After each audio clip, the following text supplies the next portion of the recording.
So is there any specific questions or any surprise questions?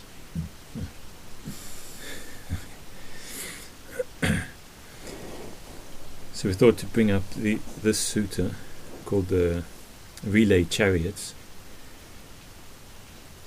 and it's where Venerable Sariputta, he hears of a monk praised by other monks, and so he decides to go and visit him, and his name is Venerable Punya. So he eventually finds Venerable Punya and then asks him a few questions.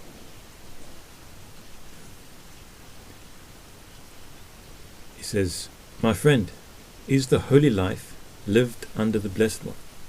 And Punya replies, "Yes." "Is the holy life lived under the Blessed One for the sake of purity in terms of virtue?" He says, "No, that's not the case." "Then is the holy life lived for the sake of purity in terms of mind?" "No." "In terms of purity of view?" "No." "Is the holy life lived for the sake of purity in terms of overcoming doubt?" "No." "How about knowledge and vision of what is and is not the path?" "No." "Is it for the sake of purity in terms of knowledge and vision of the way?" "No." "Then is the holy life lived for the sake of purity in terms of knowledge and vision?" "No." "And for the sake of what then is the holy life lived under the Blessed One?" It's about knowledge and vision, or whatever the utmost goal is, which is Nibbana, of course. Virtue is not necessary. We just Nibbana. Just let go of things. I'll start at the end. I'll have non-attachment now. I don't care about things anymore. Which is quite normal. It's like quite a normal view. I'll just start at the end. I'll be like an arahant. But you can't get to the end you can't reach that destination without, getting there, walking there, traveling. So the simile that is given is the relay chariots. And this is the simile that Punya is giving to Sariputta so that he can understand what he's saying. It says, "So my friend, I will give you an analogy. Suppose that while King of Kosala was staying at Savatthi, some urgent business were to arise at Saket, and that between Savatthi and Saket 7 relay chariots were made ready for him. Coming out of the door of the inner palace in Savatthi, he would get in the first relay chariot. By means of the first relay chariot, he would reach the second. Getting out of the first relay chariot, he would get into the second, and by means of the second, and so forth, he would, getting out of the 6th relay chariot, he would get into the 7th, and by means of the 7th, he would finally arrive at the door of the inner palace at Saket. As he arrived there, his friends and companions would ask him, 'Great King, did you come from Savatthi to the door of the inner palace in Saket by means of this chariot?' And he would say no, and he would describe how he got there. Complete dispassion, disenchantment, relinquishment, cessation, freedom from suffering. That's the goal. So he doesn't practice for the sake of purifying the virtue only.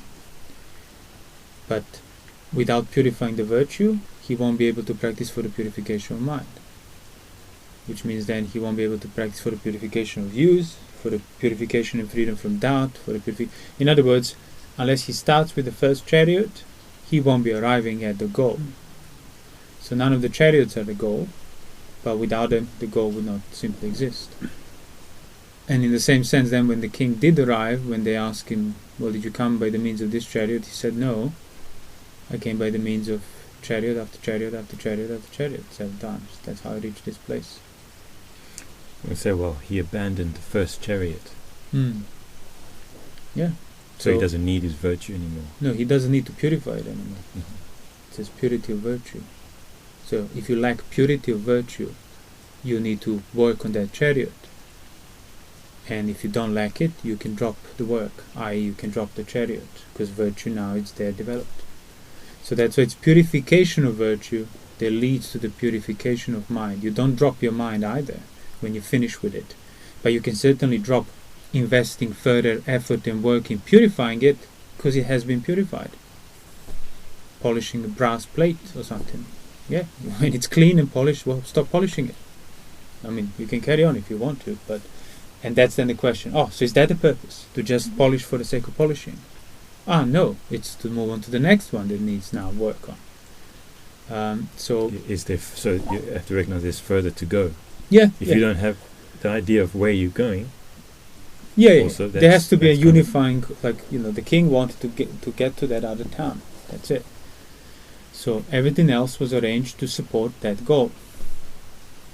So that is the whole point, is to keep, as you always say, the reasons for practice, the intentions behind your actions, keep that in the mind, because then you know why you are keeping the virtue, why you're making the effort to be sense restrained, why you're making guarding of the sense doors and so on.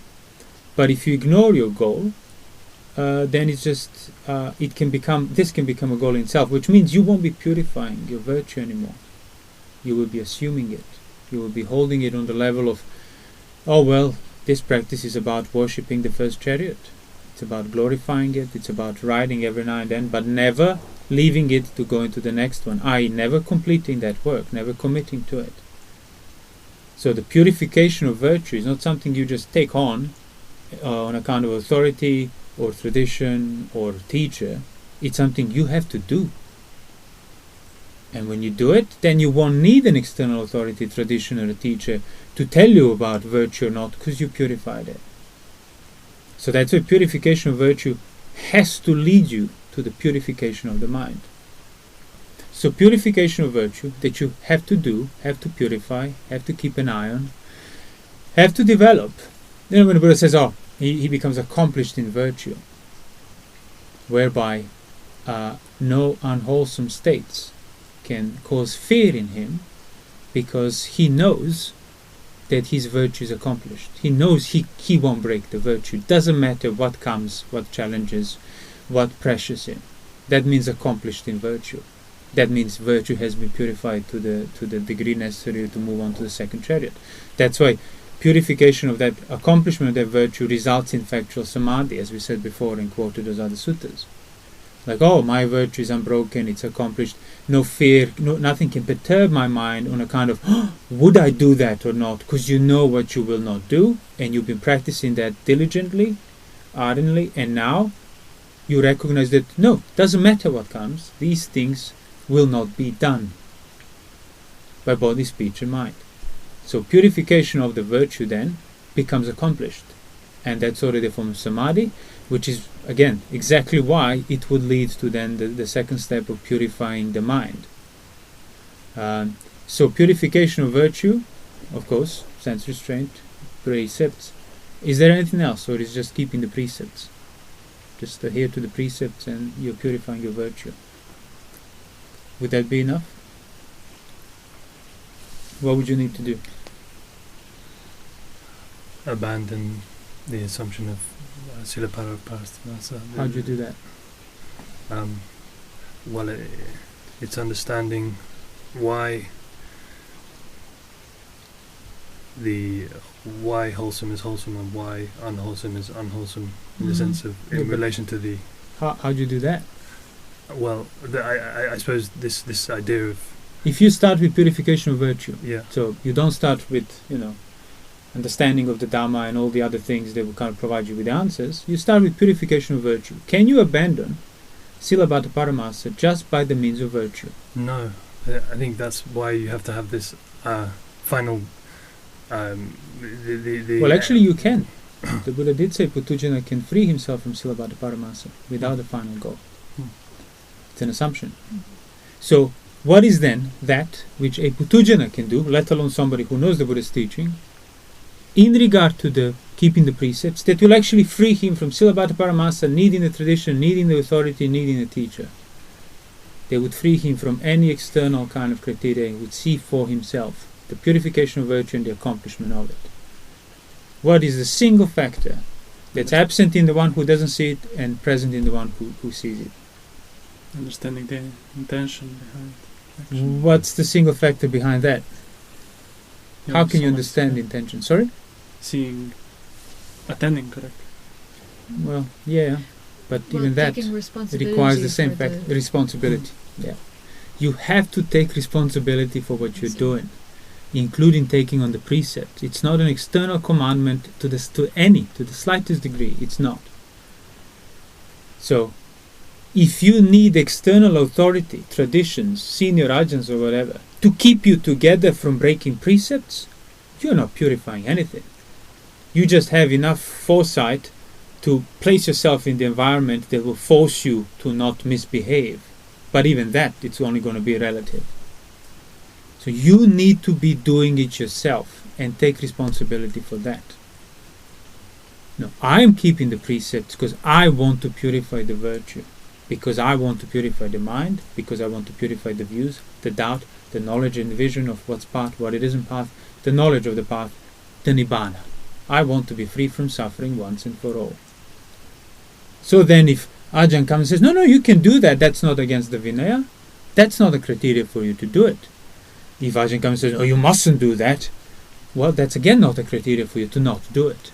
The criteria is the knowledge of the precepts, and then that exactly, if responsibility for keeping the precepts is taken, this is why I'm doing it, you're going to feel the kind of the closeness of the possibility of, oh, so I could break it with no repercussions. Well, exactly. That's where I need to start contemplating the danger and really consider, like, okay, but am I doing for? Why do I even want to practice in the first place? Yes. What is my motivations? What are my reasons? Because according to what I want to practice, i.e. the Buddha's instruction, I should be able to do it by myself because it concerns only me. And if I need an external authority, tradition, the way how things were done, or some very like inspiring, non-compromising teacher to keep me together, well, that is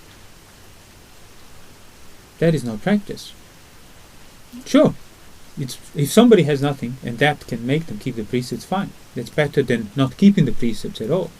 But in and of itself, that's exactly what Silabhata Parama says. Precepts have been taken, duty has been taken, but responsibility for it has been covered up, avoided, dismissed. So, no purification of virtue means there will be no samadhi, even if you keep the precepts for 100 years. And consequently also, purifying the virtue means there will be samadhi even if you don't do any meditation techniques, which usually go hand in hand with not purifying the virtue, but keeping it on account of authority, or like a secondary kind of, okay, yeah, I'll do this because it's probably good for you on some level. But really, the meat of the practice is sensation watching, or nostril observation, or belly bhavana, or whatever else. And it's like, no, first chariot leads you to the second one. Factual samadhi, factual purification of the mind. Do you purify your mind through the concentration practices and focusing and ignoring what bothers you? Well, not according to the Buddha. You purify your mind by purifying your intentions, that are now revealed on account of having traveled with the first chariot as far as it goes. And now, on that subtle mental level, the intention of greed, non-greed, aversion, non-aversion, distraction, non-distraction, that's apparent, that's seen. That's as seen as the first, crude, coarse precepts were in the beginning. So whatever you're about to do, as the Buddha instructed Rahula in that sutta, like with a simile of mirror, well, you reflect against it. On having purified the virtue, not just pontificate around it. Having purified the virtue, you have intention to do this or that, say this or that, think this or that. Well, is this leading to my harm of others? Is it making the greed increase or decrease? Non-arising greed come or not come? Same for aversion. So you gotta now, the traveling with the second chariot, the purification of the mind entails the purification and the clarity of the context of what's beneficial truly and what it's not truly beneficial. And that is determined by where the intentions are rooted. And that is factual samadhi. That is factual imperturbability. No need for focusing, no need for concentration, just wisdom and context. I know, big surprise. And then inevitably, if you have been purifying your intentions, not acting out of the unwholesome ones, it will lead you to the purification of the views.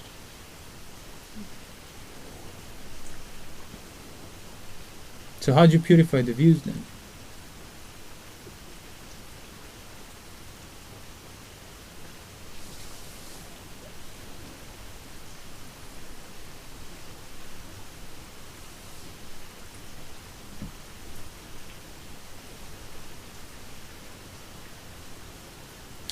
By re-establishing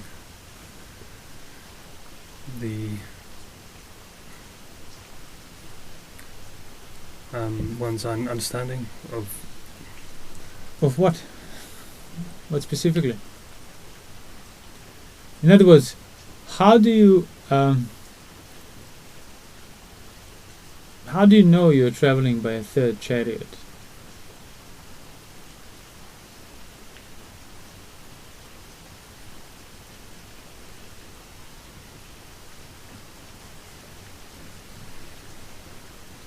When you are abandoning metaphysical assumptions of self and will.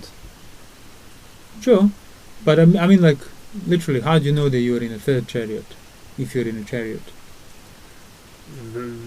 By remembering that you traveled in the first one and then the second one. Yeah. So the principle of the first one, the principle of the second one, leads you to the principle of the third one. So in other words, you by the time you're in a third chariot, you will pretty much already know what's important and what is not important, what constitutes the successful travel and what constitutes unsuccessful travel. So views would then, any views that might come up would be already seen to a degree against that which you've been doing. So and that's why, as I said, like, if you put aside this specific sutta, Silabhata Paramasa, the purification of virtue can be done by somebody even with the wrong views, if they put the views aside. Whatever views they have, they don't emphasize that. They emphasize taking on responsibility for behavior by body, speech, intentions of the mind. So they might have had the views, still, I was in the past, I was like this, will I be, Nibbana is that, this is the practice, this is not the practice. But regardless of what thinking they've been having, what views they've been revolving around, they did not emphasize that.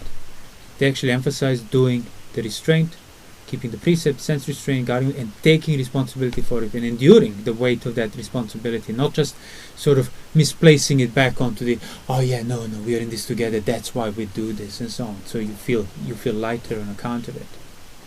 So if they actually have been putting their views aside and practice the purification of virtue and the purification of the mind, that in itself already constitutes the purification of the views. So now when the views would come up, more specifically, well, they would already know not to put the emphasis on them. And that's how you purify the views. And that's exactly why that leads you to going beyond doubt. Being unable to emphasize what cannot be emphasized. Being unable to pervert being able to doubt that which precedes the doubt. Whichever way you want to put it. So, how do I become a Sotapanna? What do I do? What technique do I follow? What Nama Rupa Vijnana relationship I need to understand? Purify the virtue, purify your intentions that will undo your views, that will make you go beyond doubt. That's it. And then exactly, the next chariot is, he knows what the practice is and what the practice isn't. He knows exactly what it would lead to Nibbana and what wouldn't. He knows for himself. He sees it. Then the next chariot, if he follows that which leads to Nibbana, well, he knows what Nibbana is now. It's right there. The knowledge and vision.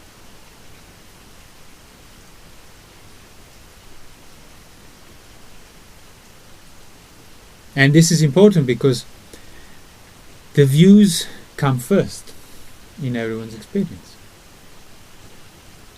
So you can't change that. People would hope, okay, putting the views aside means these views will stop coming up for me. No, they won't. But you can use your discernment to not allow yourself to emphasize them and act out of them. So it's like, well, yeah, I think it's like this, or I think it's like that, I think it might be like this, but Am I purifying the virtue? Am I keeping the precepts, guarding all the sense doors? Have I taken responsibility? Am I feeling the weight of my investment, so to speak, in this practice? Or do I feel absolved because I found a greater, bigger thing? It's this community, it's this religion, it's this practice, it's this meditation center, it's this technique, it's this whatever. So the danger isn't in there being these views, the danger is sort of becoming intoxicated by them. Exactly. Or forgetting.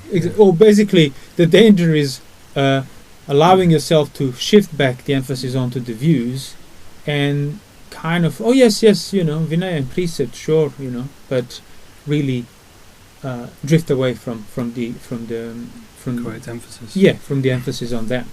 And that is, you hear that, like you would see that, people are like, yeah, 8 precepts and stuff, but that's it. So they're kind of brushed aside. This is the factual thing, obvious to everyone, keeping the precepts, virtue. Now listen, this is the practice. And it's just going to be now information about the views.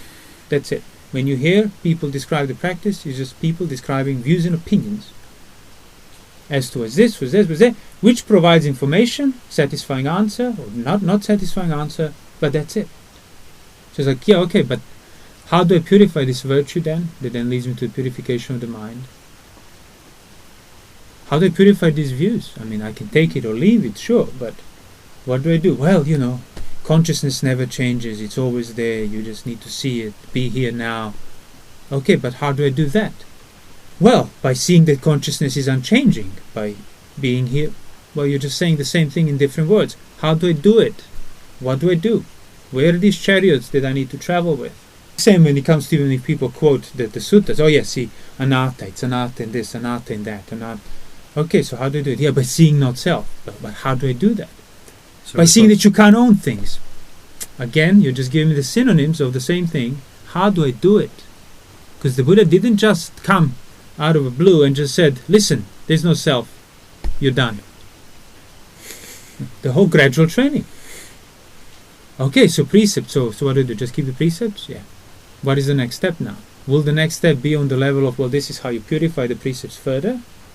This is how you then see intentions of your mind? Or just like, oh, well, yeah, you keep the precepts, now relax, watch your nostrils, get your kamatan, focus on the objects, concentrate and concentrate and concentrate, and everything else will just nibbana or jhana.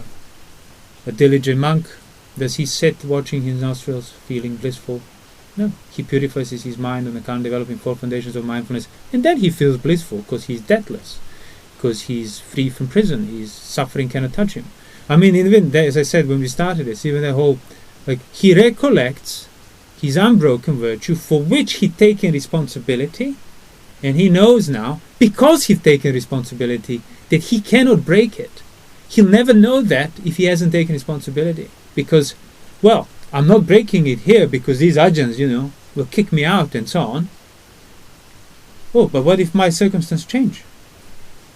Do I know for sure then? When there is nobody to punish me or tell me off, or fear of blame or something like that in this environment, if there is no such thing there, do I know for sure I will still not do this? Or if the circumstances change slightly, oh, I don't know. Oh, what purification have you done? None. Just like a guy in prison, exactly. He can't kill people or whatever. Sure. As I said, circumstantially, it's better than allowing it to be done. But we're not talking about that. That's like how layman should live his life, not the one who wants to practice. So the point is then, if you've taken responsibility, the time, if you have invested effort, the time will come. He knows. No matter the circumstances that are not in my control, what comes my way, what temptation, what pressure, what kind of things, discomforts, discontentment, accomplished in virtue means knowing that he will not do anything against their virtue. And that gives rise to pleasant abiding here and now. The samadhi. But it's also this responsibility, I think, initially, painful. So people, of course, people who will. Well, there is a reason that people would willingly go into a fetter of Silabhata Paramasa, willingly put it on there, because it actually, at this kind of immediate level, it makes it more pleasant for me, or makes it less unpleasant. So but in a long run, that's it prevents why, your progress. Yeah, that's why I will give so much faith to Yeah, this external yeah. form or this meditation technique. And now that you mention faith, that's another equally misunderstood thing. Oh, faith means I'll just be brain dead, devoted to the instruction of this person, as in inspiration behind that I get behind this instruction. No, faith means put your views second, keep the virtue, guard the sense those first. Because you won't see a direct reason to do it. Your views are telling you otherwise. The whole world is telling you otherwise. But you have enough faith in what you understood from what the Buddha instructed. So out of that faith, you don't revolve around, oh, what is Namarupa, and is this, and is that, and is that. Oh, what is the etymology of this? What? No, you put all that aside, and you actually take responsibility for the virtue, and you guard the sense doors, and you pretty much maintain and develop and increase the wholesome context behind your intentions. Out of faith. You have no other reason other than faith. No, I'll do this because it makes sense to that extent, and I have faith that the Buddha was right. Let me just start doing this while the views and all the answers I seek and all the doubts and insecurities, I'll just put that second until I deal with these things first. That is the faith. And you could see how that faith could equally result in Sotapatti and Arahantship, because you're actually doing the work. So it's very faith. That faith is very different to like inspiration. Exactly. Sense, Exactly. Yeah. What I wanted to say as well is that about taking responsibility for virtue, it very much also pertains to being able even to purify the views by putting views aside, because you have to also, because views aren't usually something that you take responsibility for or consciously even hold. I think this and I think that. They're more just very fundamental, like assumptions about things that you take so much for granted that you don't even take responsibility or realize that no, this is a view that I have, so it means it might not be right, or I could not have it. So that's more subtle even than the responsibility for actions and things. So that's why you kind of need to start with that, which then sort of shows you that even these views that I hold, I am responsible for holding them. So then let me put them aside, as you said, and continue to do this which I see is beneficial and which will lead me in this direction. By putting the views aside and purifying virtue and purifying your mind, it does actually start to create a reference point for those views, which is a new view, sure, but it's the right view. It's the view that has arisen as a result of practice that has not been acting out of and emphasizing the views. You can see them as views in the sense. You get to see them. You're just blind to them being viewed. Exactly.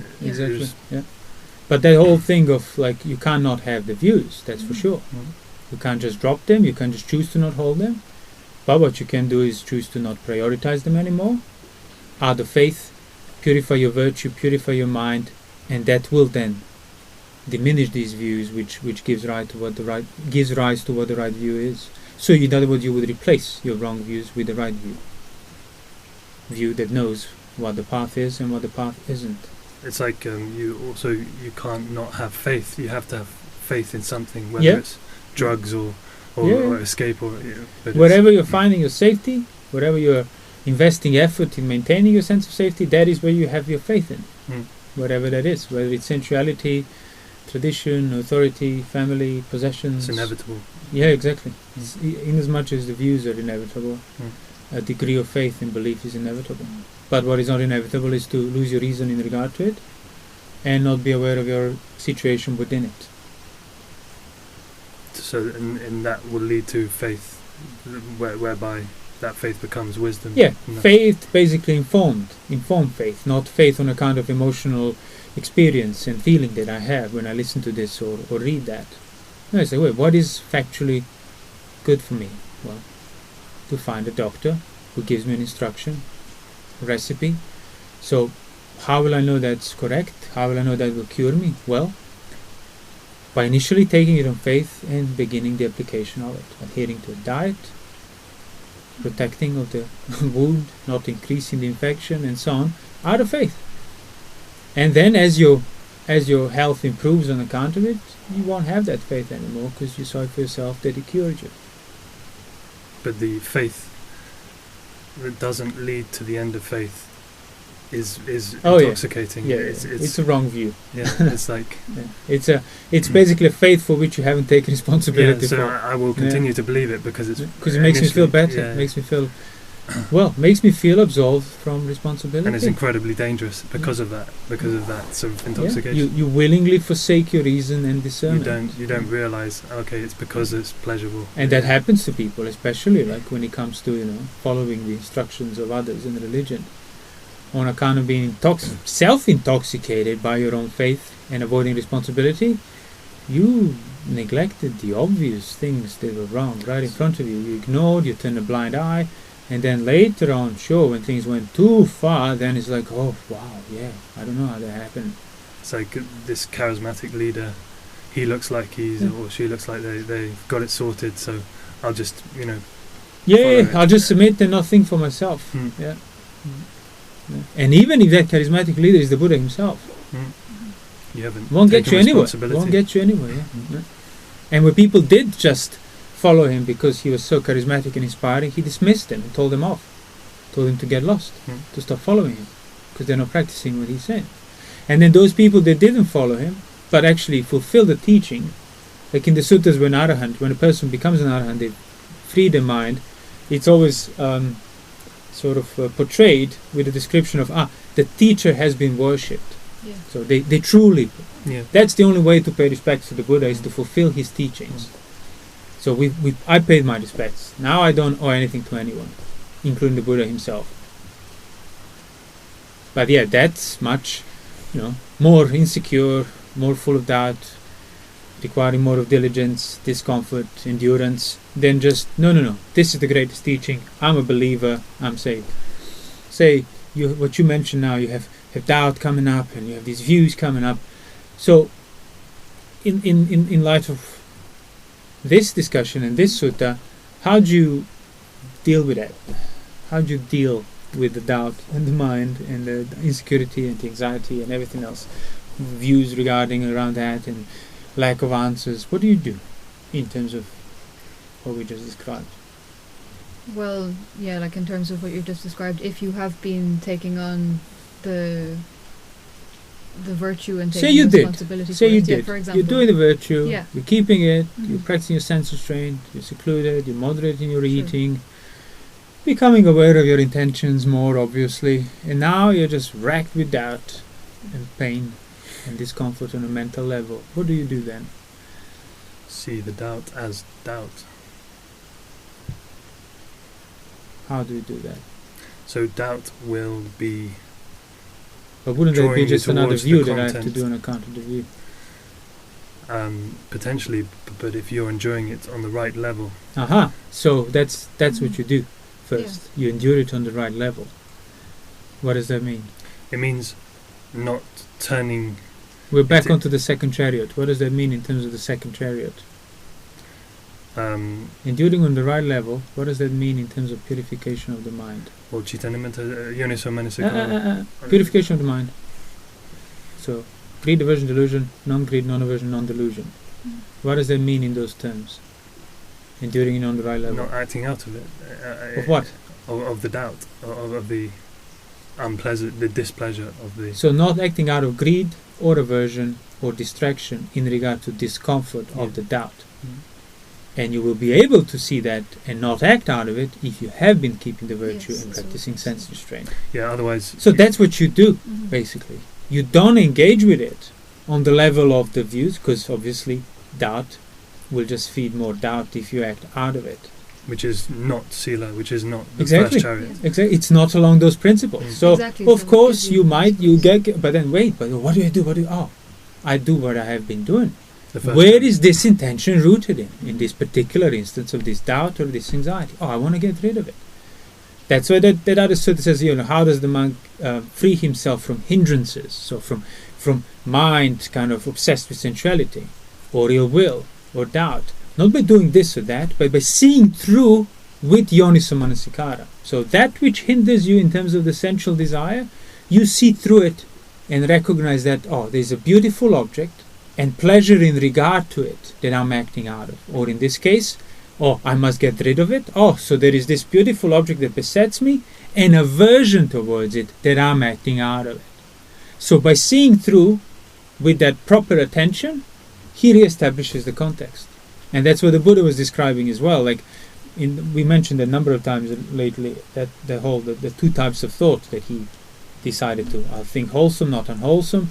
And then when unwholesome comes up, so when hindrances come up, I'll just focus on a part of my body until I forget about this. No, you won't find that in the suttas for sure.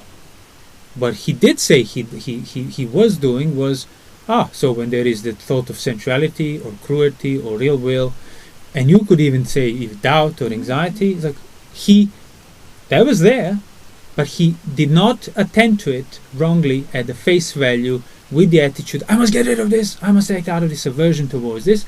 Instead, no, I would just keep investing my effort on the level of the context. So, this thought of sensuality that's here, has it been kind of leading to my harm or my benefit in the past? How about in the present? Is it for my good or not? Is it for benefit of others? Is it helpful? Is it pressuring?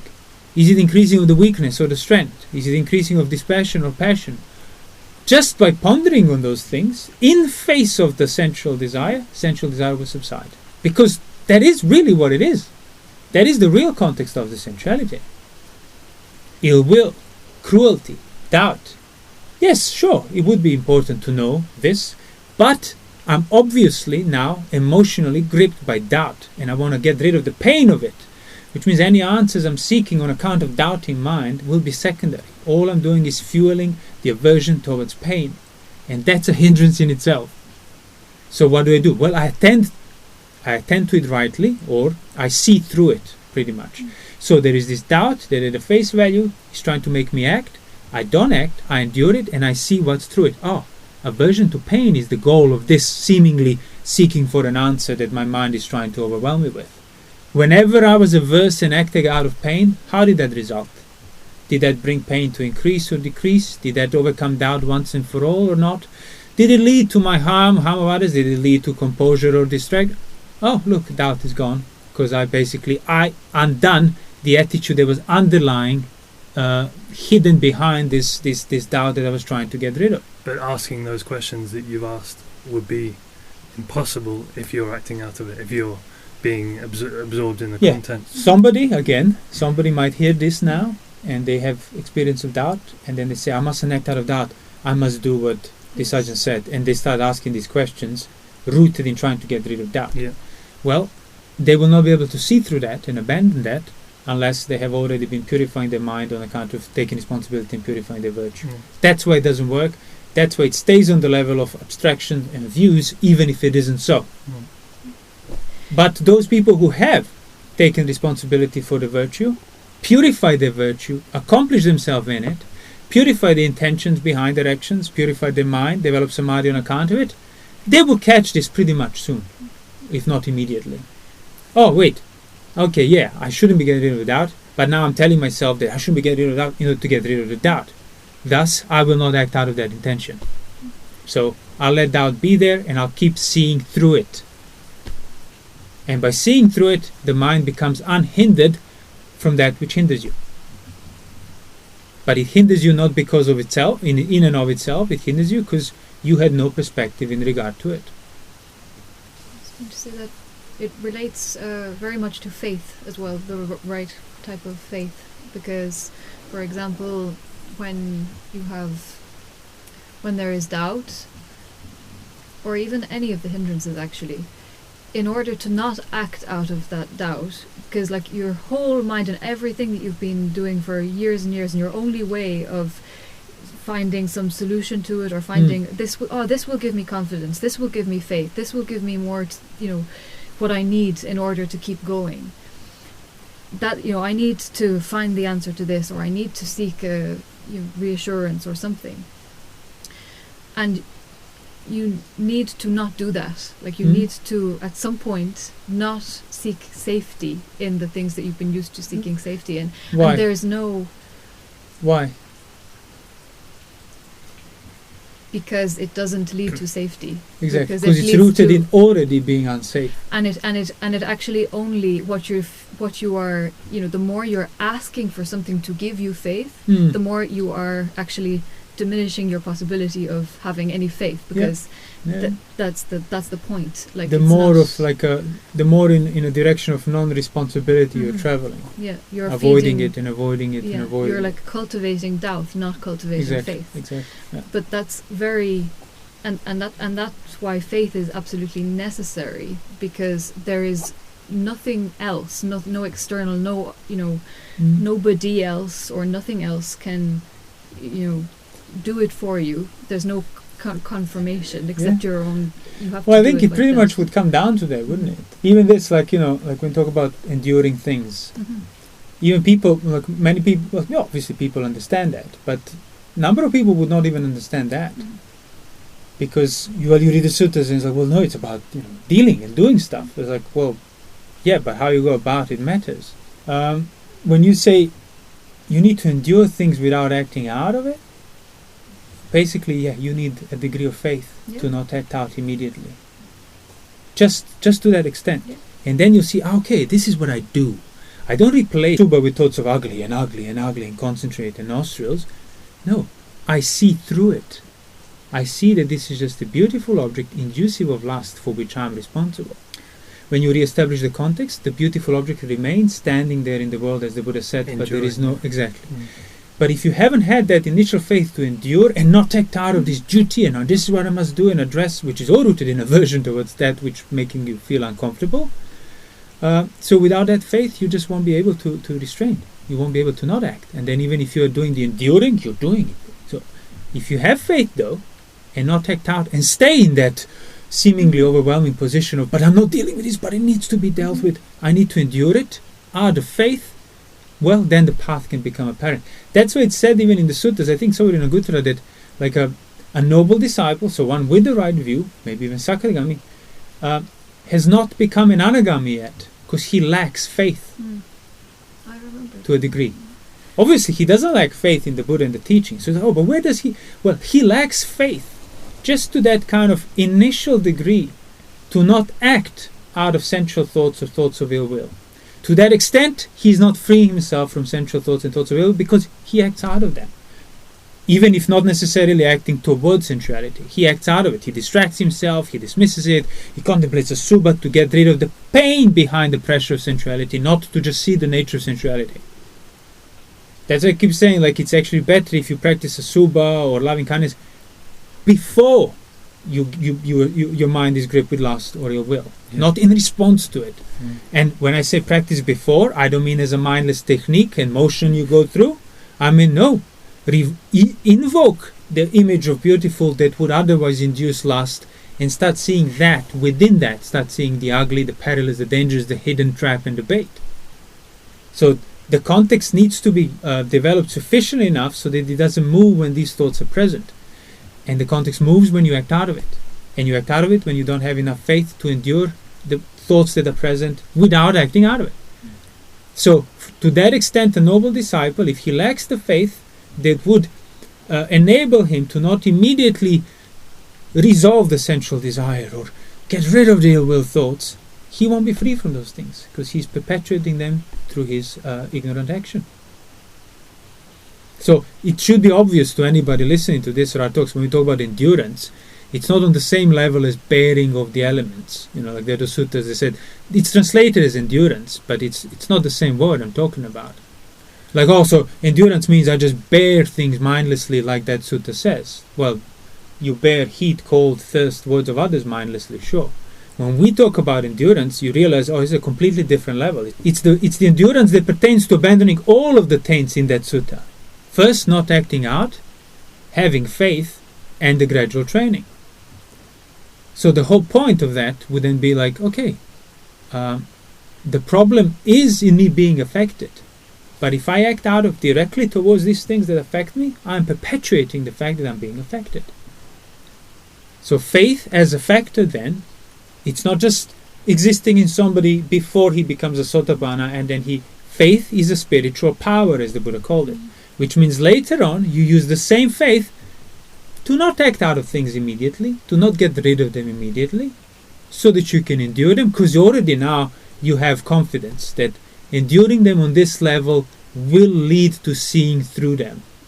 And that's when you cease to be hindered by any of the things that are otherwise hindrances.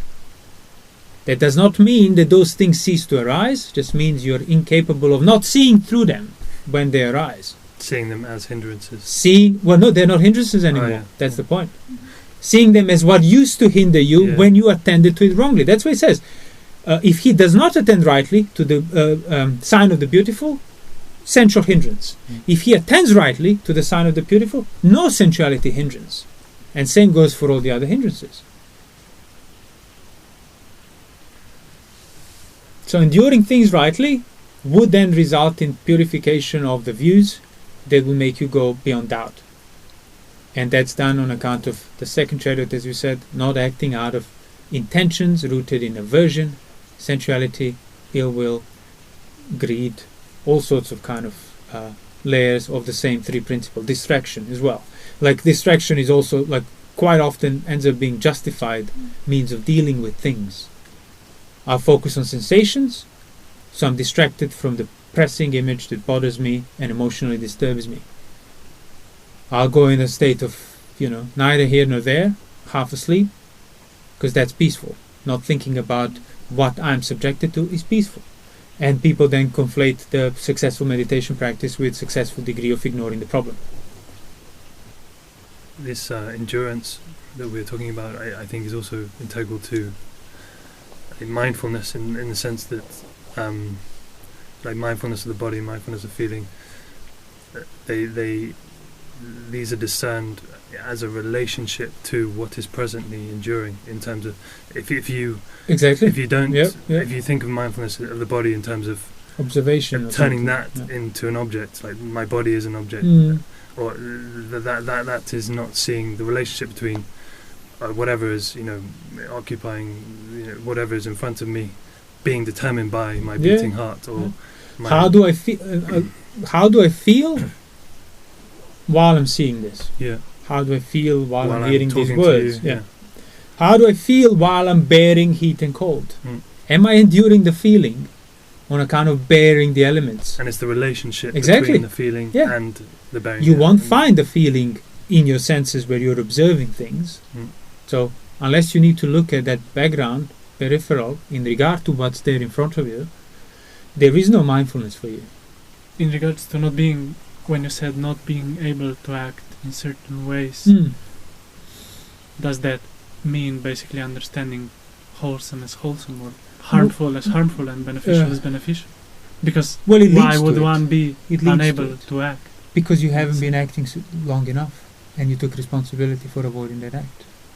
Out of faith, and then out of seeing a benefit directly for yourself. Yes, but then you're starting basically to see. Well, yeah, of course. The other 6 chariots don't come after the first one. They're already waiting there. So you see what's in front of you if you travel through this. So you are already seeing the purification of your intentions on account of purifying your virtue. You are seeing the purification of views later on if you keep purifying your virtue. So it's a good criteria to go by. Ask yourself, if, say, there is no authority, there is no immediate tradition, family, even the law, would I still uphold the value of sense restraint, guarding of the sense doors, not acting out and not breaking the precepts? Because I choose to do it, and I've been choosing to do it for so long. But there is no other thing to prevent you from doing it. Well, there is fear of jail, being beaten up, retribution, being kicked out of what you deem to be yours, which you take part. All these things prevent you from doing it. Losing your livelihood as a monk. Yeah. They're all factual reasons, but all of those reasons at the same time, it's good. They force you to be virtuous. But at the same time, they also take away responsibility for that virtue. That's why virtue and duty, sila bhata paramasa, is a factual fetter. So you need it, but you don't need it as a fetter. And that's the difference I'm describing. If you don't take responsibility, it will be a fetter, and if you feel fully justified because virtue is always good, well, you feel fully justified in just worshipping the first chariot and not even sitting in it, let alone reaching the second one. And that is exactly why people who are not free from sila bhata paramasa would not see the purification of the mind for what it is, which is purification of intentions arisen at a time, not a blanket technique, concentration or approach that you can just have regardless of what state the mind is in. Yes, so are you independent of the concrete circumstances you find yourself in? The more you can say yes to that, the more you are moving towards the noble ones who are actually, factually independent not only of circumstances, and the but more even of the teaching. Exactly. And the more your mind will be composed and gladdened and joyful on account of the unbroken virtue that I'm accomplished in. So whether I'm in the forest or in the city, things that I will not do remain clear and kind of immovable. The context of that remains immovable.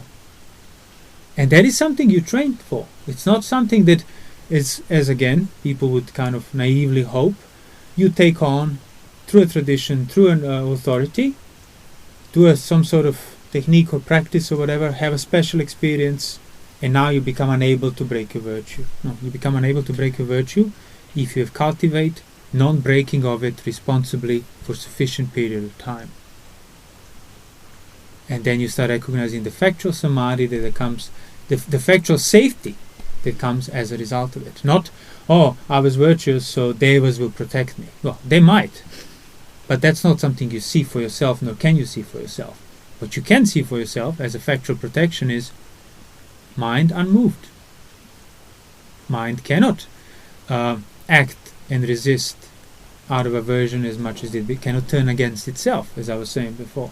Cannot turn around and bite me if it's upset with the world. Cannot give me sleepless nights. Cannot give me suicidal depressive thoughts. Because it's been tamed. And it's been tamed by me, who's been avoiding, acting in certain directions, and then guarding of the sense doors and sustaining of the right context in regard to it. I have been making the work, putting the work in there diligently. As a result of it, the mind is calm, and you see it, and you have a direct verification of why this is worth doing.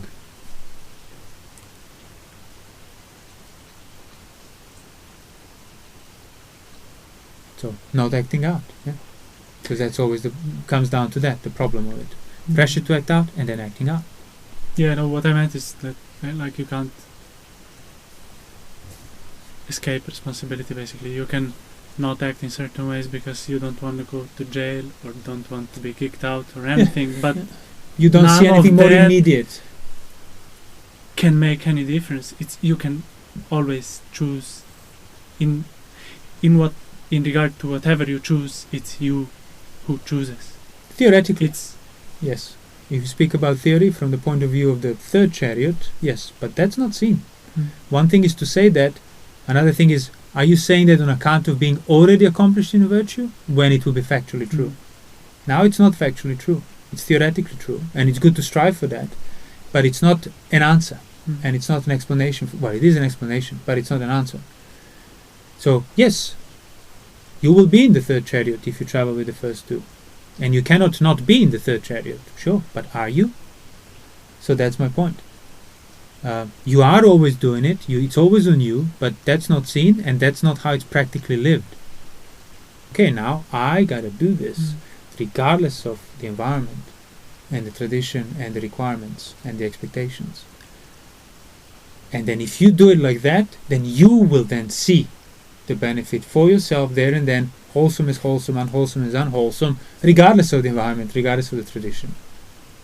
And that's what it said, the Sotapanna who has freed himself from sila bhata paramasa, gone beyond doubt, he, like, even if the whole world says, oh, the Buddha's instruction was wrong, he'll know that the world is wrong. Not because he's so blinded by the faith in the Buddha, but his direct verification.